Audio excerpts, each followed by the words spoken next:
10ই রবিউল আউয়াল, কতই রবিউল আউয়াল? 10ই রবিউল আউয়াল।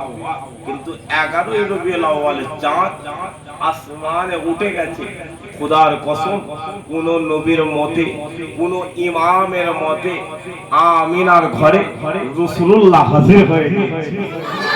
আরে বলা হয় না সুবহানাল্লাহ। কোন ইমামের মতে হুজুরে পাক সাল্লাল্লাহু আলাইহি ওয়াসাল্লাম পৃথিবীর জমিনে আজকে আমরা এই যে জলসায় বসে কেন্দ্র কি, মাকসাদ কি? ঈদ মিলাদুন নবী, ঈদ মিলাদুন নবী। তাই তো নাকি গো? জোরে সোরে কথা বলতে হবে। আমি তো আপনাদের এলাকায় নতুন, যদি আপনারা হাঁ না করে বুঝতে পারবে কি? তো কথা বলতে লজ্জা লাগছে? কথা বলে কথা বলতে লজ্জা লাগছে বা? তাহলে কথা বলো নি কেন? রাগ হচ্ছে, রাগ রাগ করো নি, রাগ করে সব শেষ করে ফেলেছো। এবার কবরে যেতে হবে, কোথায় যেতে হবে? আর যদি বলো না যাবনি, তাহলে বাংলাদেশে যা বলছে তো, যে মুসলমানকে বাংলাদেশে পাঠাবে। কোথায় পাঠাবে? বাংলাদেশ। যেতে রাজি আছেন তো নাকি? কথা বলেন। ওই যে পাকিস্তান যেতে হবে, কোথা? পাকিস্তান। চলে যাবেন তো নাকি? দেখো বা সেমলে থাকবে। আল্লাহ এই পৃথিবীর জমিনে রাসূলুল্লাহ দিয়ে দিয়েছে। আজ আমরা হাবিবুল্লাহর মাহফিলে বসে গেছি। আজ আমরা রাসূলুল্লাহর কথা শোনার জন্য জড়ো হয়েছি। কিন্তু এই যখনই আমরা নবীর জিকির করার জন্য এক জায়গায় হাজির হয়ে গেছি, অনেকে অনেক বড় বড় কথা বলে। আপনারা নয়, তাদের ধর্মের মানুষেরা নয়, আমাদের ধর্মের বড় বড় আলেম, বড় বড় টুপিওয়ালা, বড় বড় দাড়িওয়ালা, বড় বড় জুব্বাওয়ালা, বড় বড় তাসবিহ গুননেওয়ালা, তারা বলে আমরা কি আল্লাহর কথা শুনবো নি? আমরা কেন এত নবী নবী করছি? কেন আমরা এত রাসূলুল্লাহ জিকির করছি? আমরা কি আল্লাহর কথা, আল্লাহর জিকির, আল্লাহর অনুগত্য, আল্লাহর ইতাআতের কথা বলবো না? উপরন্তু তারা জানে না। আল্লাহ কোরআনে ঘোষণা করে দিয়েছেন, কুল ইন কুনতুম তুহিব্বুনাল্লাহ, যারা আমি আল্লাহ আমাকে মহব্বত করতে চাও, আমাকে ভালোবাসতে চাও, আমার দিদার পেতে চাও, আমাকে অনুসরণ করতে চাও, আমার ইতাআত লাভ করতে চাও, ফাত্তাবিউনি, যাও রাসূলুল্লাহ দরবারে চলে যাও, গিয়ে হুজুরকে মহব্বত করে নাও। আমি আল্লাহ নিজে আগিয়ে এসে তোমাদেরকে মাহবুব করে নেব। একবার জোরে বলেন। নবীর জন্য জড়ো হয়েছিল, রাসূলুল্লাহ বলেছে হাকিকাতে তোমরা তো আল্লাহর জন্য জড়ো হয়ে গেছে। একবার জোরে বলেন। আমরা নবীর জন্য বসেছি, কিন্তু রাসূলুল্লাহ বলেছে না না, তোমরা আল্লাহর জন্য জড়ো হয়ে গেছো। আজ আমরা রাসূলুল্লাহর মেহমানিদার জান্নাতের বাগানে বসেছি।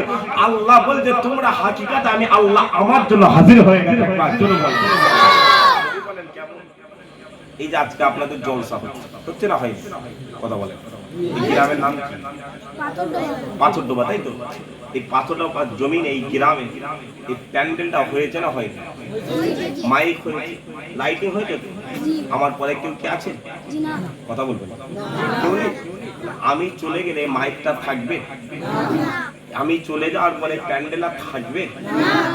সকালবেলা দেখবেন স্টেজ খুলে ফেলা হয়ে, মাইকওয়ালা মাইক নিয়ে চলে গেছে, লাইটওয়ালা লাইট খুলে ফেলেছে। তাকে জিজ্ঞাসা করবেন যে ভাই, যে আপনি মাইক খুলে ফেললেন কেন, আপনি লাইট খুলে ফেলছেন কেন? মাইকওয়ালা প্যান্ডেলওয়ালা আপনাকে জবাব দিয়ে বলবে শোনো, মাকসাদ কমপ্লিট হয়ে গেছে, নিয়ত কমপ্লিট হয়ে গেছে।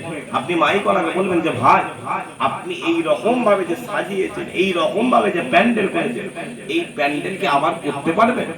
আপনি যে বাঁশগুলোকে জড়ো করেছেন, কাপড়গুলোকে আলাদা করেছেন, তেলকলগুলোকে আলাদা করে ফেলেছেন, আপনি যে সব খুলে ফেললেন, এগুলো কি আবার করতে পারবেন? মাইকওয়ালা বলবে হ্যাঁ, আমি আবার তৈরি করে দেবো। ঠিক ওই রকম আল্লাহ বলছে, আমি আল্লাহ, আমার মাকসাদ হচ্ছে রাসূলুল্লাহ। আদম সাফিউল্লাহ জামানা এই জমিন কাঁপতো, মুসা কালিমুল্লাহ জামানা এই জমিন কাঁপতো, নূহ নবী জামানা এই জমিন কাঁপতো, ইব্রাহিম খলিলুল্লাহ জামানা এই জমিন কাঁপতো। খবর নিয়ে দেখে যাও, আমি আল্লাহ এই জমিনে বড় বড় পাহাড়গুলোকে পেরেকের মতো দিয়ে গোটা জমিনের কাঁপা বন্ধ করেছি। লোকেরা জিজ্ঞাসা করেছিল, নবীরা জিজ্ঞাসা করেছিল যে জমিন কাঁপা বন্ধ হয়ে গেল কেন? এই আওয়াজ এসেছিল মুহাম্মদ রাসূল এসে গেছে, আল্লাহ জমিনের কাঁপা বন্ধ করে দিয়েছে। একবার জোরে বলেন। হুজুর এসে গেছে, জমিন কাঁপা বন্ধ হয়ে গেল। হুজুর এসে গেছে, আল্লাহ চাঁদ তৈরি করেছে। হুজুর এসেছে বলে আল্লাহ সূর্য তৈরি। কথা বুঝতে পারছেন না? পারছেন?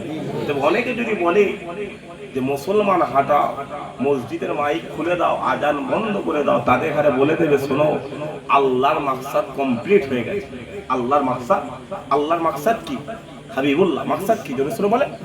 রাসূলুল্লাহকে আল্লাহর পাঠানো মাকসাদ এই জন্য হুজুর দুনিয়া জমিন করেছে।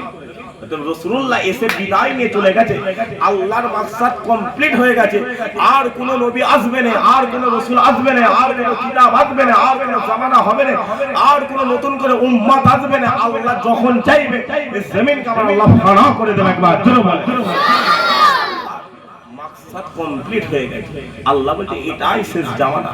তাদেরকে বলে দেবে যে মুসলমান আছে বলে মুসলমানের জমিনে ঈমানদারের বদৌলতে আল্লাহ জমিনে বৃষ্টি বর্ষণ করছে।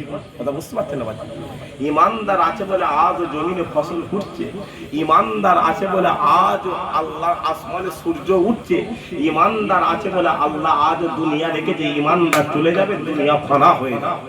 কারণ গোটা পৃথিবী আল্লাহ তৈরি করে দিয়েছে গোলামে মুস্তাফার জন্য। একবার জোরে বলেন আল্লাহর জন্য, হুজুরের জন্য কথা বলা, আল্লাহর জন্য কথা বলা, হুজুরের জন্য বসা, আল্লাহর জন্য বসা হয়ে গেল। একবার জোরে বলেন।